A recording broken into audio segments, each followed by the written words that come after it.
Hey guys, today I'll be showing you my Nephthys deck profile of December 2018. And yes, something different that I'm going to do. Because of the Hidden Summoner booster box that I opened my channel, I thought, hey, let's do something with the Nephthys. Because, you know, the most thing that people are using of the Hidden Summoners is the Mayakashis and the Prankits. Now, yes, I know the Prankits are the last few tournaments that I've seen. A lot of hype overall, but yeah, I don't have any more of the Prankits, so I sold them. So I made this very fun deck. Note to self: this is not for competitive stuff or whatever. This is just for fun, and it works. And my friends were they had so much fun with this deck. They had to actually try to think how to beat this thing, because this is a pure aggro deck, meaning full power attack, and even if it doesn't even matter if you destroy any of these monsters, they can come back and just do stupid things. Now, so let's shall we go for the deck. So first off, we're running 3 Disciple of the Nephthys. Now, Disciple of the Nephthys is the best card of all the Nephthys in the deck because it's a searcher. You destroy and during your main phase you can destroy a card from your hand. And if you do, you can add one Nephthys monster from your deck to your hand. If this card was destroyed by a card effect during your next standby phase, you can activate this effect. Add a Nephthys spell track card from your deck to your hand. Now, she will be the main component for many of your Nephthys plays, and far out greatest things of all. And she has 2,000 in the defense, and there's very ways that you can special summon her in the defense position, which is great. So she is the main Nephthys monster that we're running. Overall, and by the way, I did get a tripod, so let me know if you like it. So next, 1 Chronicle of the Nephthys, and 1 Matriarch of the Nephthys, and 1 Sacred Phoenix of the Nephthys. Now, Chronicle of the Nephthys effect is the same as all the other Nephthys. When you can destroy 1 card of your hand and activate one of these effects. Chronicle can add a Nephthys card from your graveyard to your hand. Matriarch can return any of your level 4 or lower Nephthys from can special summon them from the graveyard for the field. And their effects are different. This one is that you can, when it's destroyed by card effects, in your next standby phase, you can add 1 Nephthys card from your graveyard to your hand, and Matriarch can special summon herself back to the field when she's destroyed by card effects, which is okay. Basically, Matriarch helps you bring back Disciple bag or the ritual monster, depending on how you play your plays. Obviously, 1 Sacred Phoenix of Nephthys because he's the OG guy, and he's the one that you're going to be using a lot sometimes, and especially summoning him a lot. So yeah. These are all the Nephthys monsters that we're running for now. Now we're going for the rituals, which this is a ritual-based deck, obviously. 3 Devotes of the Nephthys. She is a really cool card. Her effect reads: if this card was ritual summoned, you can special summon 1 Nephthys monster from your deck. In the end phase, this card gets destroyed. And then in your next standby phase, if this card was destroyed by a card effect, you can destroy a Nephthys card in your hand and special summon her. Now, the second effect is not the best one, but the first effect is the greatest one of all. Why is that? Because it can special summon any Nephthys monster from your deck to the field, with no cost. Obviously, you can special summon Disciple of the Nephthys because she's the better Nephthys monster, and or Sacred Phoenix of the Nephthys, which you have a level 8 2,400 beater stick, which is great. And obviously, you can link summon with her, develop the Nephthys with for your link plays, which is great because you're summoning her and a lot. The last of the rituals, we're playing 3 Ceruleans of the Sacred Phoenix of Nephthys, which this is the big beater stick of the deck, the great cheese of it. This card is amazing and I love it. And people, my friends, when we were testing the deck and playing it, they had so much hard time getting through this guy because of his ability to come back in my standby phase. So it reads, during your main phase, you can destroy any Nephthys card from your hand, and that's the amount of monsters that you can destroy face up on the field, which is great overall. And then the other one, during your standby phase, after this card was destroyed by battle by card effect, and during your standby phase, you can return this back from the graveyard. Can special summon it.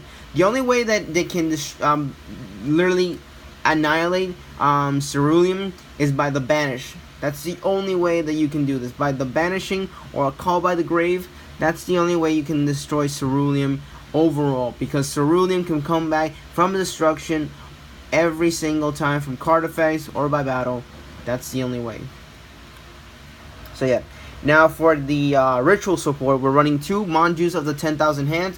Obviously, because it can add any any ritual monster or any ritual spell which you have on the deck. And also, this is for my bait for Ash Blossom. I have so many other cards that I can add my ritual stuff, but this is just to bait out Ash overall.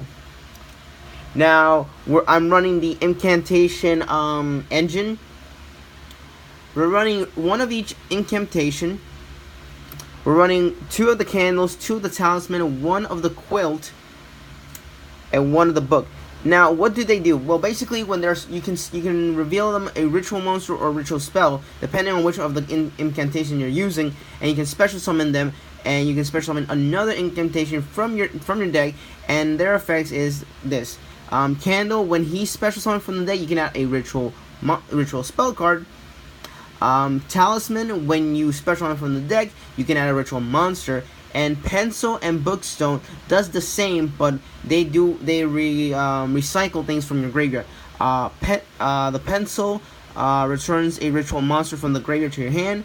Bookstone returns the ritual spell from the graveyard to your hand. That's pretty much it. That's pretty much it for all that there is. More, I'm going for the candle and the talisman, but overall you need to recycle a lot. Depending on how you want it, you can recycle. You can use these guys to recycle your spells and ritual monsters, which is great at all. I might bump these guys to up to 2, depending on how I'm gonna be playing this deck. I might just take out Manju and just bump these guys to 2.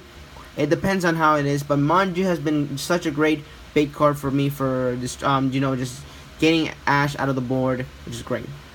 But yeah, that's pretty much for all the ritual and Nephthys monster. Now, I am using a very spicy tech in my deck, if you can say that. Are 3 Mariana of the True Draco Phoenix. Why is that? Well, all the Nephthys except Cerulean and Sacred Phoenix are all wind monsters. Yes, you can, and it's great because you can destroy one of the wind monsters, and you can recur the Nephthys monster's effects when it's your next standby phase, which is great because you can use a Disciples effect to add the ritual spell more faster, which is great. And her effect reads: if I destroyed a wind beast, a wind monster, with from the destruction of the special summon, my opponent has to banish the top 4 cards of his deck, which basically you can banish a total of 12 cards in total, which is great and all. I gotta say, which is great, and I love this, and it works great, and it's a 27 monster. And yes, you can go with XE summoning with this guy, with her, and I'll show you how it is and overall. And the last monster, we're running 2 Effect Veilers because it's Effect Veiler, whatever, it can negate. Yeah, that's the only thing. And this deck is very budgetable. Trust me, this deck is so budgetable. You can spend like $40 total. Now for the spells. The Ritual Rebirth of the Nephthys. This card is great. I gotta say, it's a really good card. I never thought it was gonna be a good. So you can ritual summon for a Nephthys ritual monster if you use Cerulean or Devote of the Nephthys as the ritual summoning material or the tribute. You can do one of these the effect. You can destroy 1 card on the field. Doesn't target, which is great. Which is great because a lot of things can be targeted. Destroying overall is so good. That's why I love this card, because it does not target, and it's great. So 3 of that. 3 pre-preparation rites. This is your basically a pot of greed for ritual monsters. You can add the ritual spell and the ritual monsters. The condition is that the ritual spell has to have the names of the ritual monsters, which is great because Rebirth of the Nephthys has both ritual names in it, so you can find Devote and Cerulean so fast and so easy.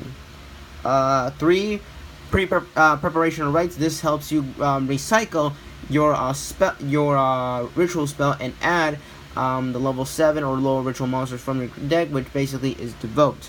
It doesn't matter. It doesn't search as ceruleum. It's better to add again the ritual spell than having the big boss monster, which is great. Last for the 3 copies, running 3 Dragonic Diagram. Yes, 3 diagrams. Why 3 diagrams? First off, because you can destroy all of this in your hand and recur the effects of the Nephthys, plus getting Marianne into your hand, which is great.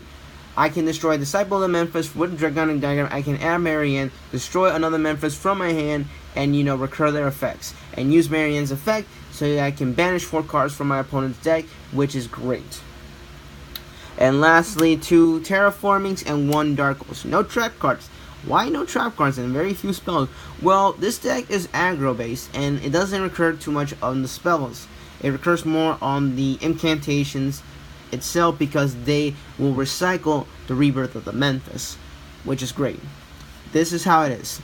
It recycles this card overall. All of this, it recycles this card, which is great. And people love this. And I went to my locals. They love it. They just love it because it's something that you don't see every day. You don't see people, test out, decks that, they're not meta, they're not rogue, they're not nothing. They're, just sitting there collecting dust overall. For the extra 2 Nephthys of the Sacred Preference, which is basically the statue, it reads you need 2 Nephthys monsters to do the link summoning. You can during your main phase, if this card was link summoned, you can activate one of these effects. Add a level 8 winged beast monster from your deck to your hand, Ceruleum or the Sacred Phoenix, whichever one. The other ones, you can destroy 1 Nephthys card from this card points to, special on 1 Nephthys monster with a different name of the original monster in your graveyard, but their effects are negated. Real great. And 2 Nephthys of the Sacred Flame, which is a really crazy monster. I never do go to him, but it's a really if I go to him, my opponent can't do jack nothing, because for every the material requires 2 monsters, including a ritual monster. Now it reads for every ritual monster they use for the link summon, it gains these effects. 1. Cannot be destroyed by battle. 2. Cannot be destroyed by card effects, and also it gains 1,200 of attack. 3. Neither player can target this card with card effects. Also, it gains another 1,200, which is crazy. And Nephthys monsters that are on the main monster zone cannot be destroyed by battle. Cannot be targeted by battle. Actually, no, cannot be targeted by battle. So it's great, which is amazing. If you remember my Solomon Grade video or my Cyber's deck profile, Cyber's Wizard and Clockwork Cyber's Dragon can have those effects, those kinds of effects. And we're playing a little bit of Xyz, 1 Hope Harbinger, because there are level 8s here, and the last one is 1 True King of all Calamity. Why Calamity, since you only have 1 level 9 monster? Yes, because Marianne's effect of special summoning her is not once per turn. The once per turn is the search of it. The once per turn thing is the search for a non-war monster, which is crazy. That's the one thing. It's just 1 war monster. That's the only thing that is crazy. And this is just a great card overall. During either player's turn, you can detach 1 material. For this, you can declare 1 attribute, and your opponent's monsters become that attribute.